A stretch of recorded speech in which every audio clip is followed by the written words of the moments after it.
Hello bachcho, let's read the question. So the question here is, suppose a gas is heated up to a temperature at which all degrees of freedom, translational, rotational and vibrational of its molecules are excited. Find the molar heat capacity of such gas in the isochoric process as well as the adiabatic exponent if the gas consists of diatomic. Okay, तो question क्या पूछ रहा है, हमारे पास कुछ molecules है, उसका degree of freedom हमें निकालना है, जबकि ट्रांसलेशनल, रोटेशनल और वाइब्रेशनल तीनों फंक्शन कर रहा है. हमें आइसोकोरिक प्रोसेस में निकालना है और मतलब एट कांस्टेंट वॉल्यूम निकालना है, मतलब CV निकालना है, और एडियाबेटिक एक्सपोनेंट गामा कितना होगा वो निकालना है. Okay, so the key concept of question here is, अगर हमारे पास मान लो ऐसा मॉलिक्यूल है, एक ऐसा मॉलिक्यूल है. ओके, तो ये ट्रांसलेशनल अगर करेगा तो ट्रांसलेशनल कितने डायरेक्शन में करेगा, ट्रांसलेशनल 3 डायरेक्शन में कर सकता है. ओके, ट्रांसलेशनल हमारा कितना डायरेक्शन में कर सकता है, 3 डायरेक्शन में कर सकता है. अगर मान लो रोटेशनल कोई मॉलिक्यूल करता है, ये मॉलिक्यूल मान लो ये हमारा मॉलिक्यूल हो गया. ओके, तो ये रोटेशनल करेगा तो अलोंग द एक्सिस कर सकेगा और परपेंडिकुलर टू एक्सिस भी कर सकेगा. उसका मतलब रोटेशनल के लिए हाईएस्ट पॉसिबल क्या है, 2 है. रोटेशनल के लिए 2 है, दोनों टाइप. और वाइब्रेशनल कैन बी वाइब्रेशनल,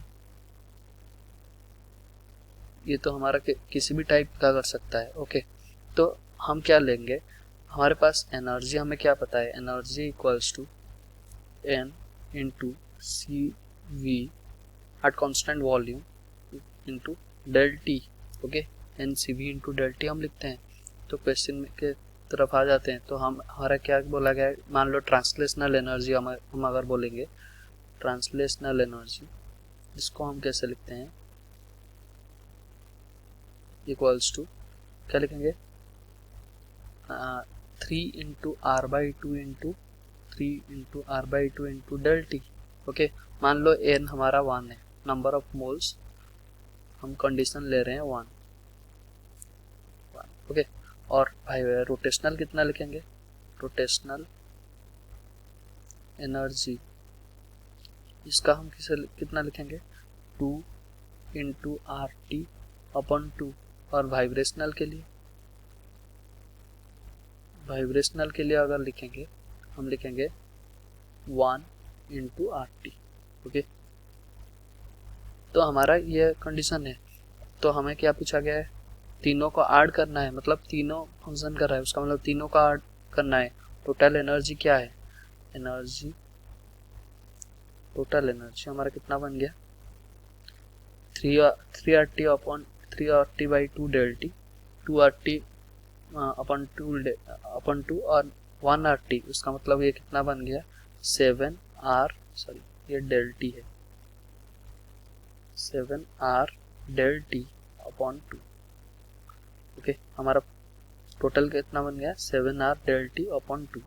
ये एनर्जी हम क्या लिखते हैं, NCV into del T, NCV into del T. Okay, तो CV हमारा कितना बन गया, तो यहाँ से हमें पता चल गया CV इक्वल्स टू, ये N तो हम 1 मॉलिक्यूल के लिए ले रहे हैं, तो हमारा CV कितना बन गया 7R अपॉन 2.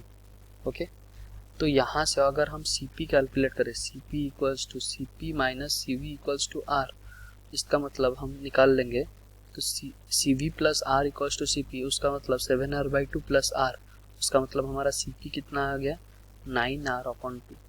ओके, और हमारा एडियाबेटिक कोएफिशिएंट कितना आ गया, एक्सपोनेंट कितना आ गया CP अपॉन CV. ओके, तो 9 upon 7 is our adiabatic coefficient. तो हमारा क्या क्या आंसर है, CV हमारा आ गया 7R upon 2. Okay, at constant volume that is isochoric process, and gamma is कितना 9 upon gamma that is CP upon CV equals to 9 upon 7. This is our answer. Hope you understood well. Best of luck. Thank you.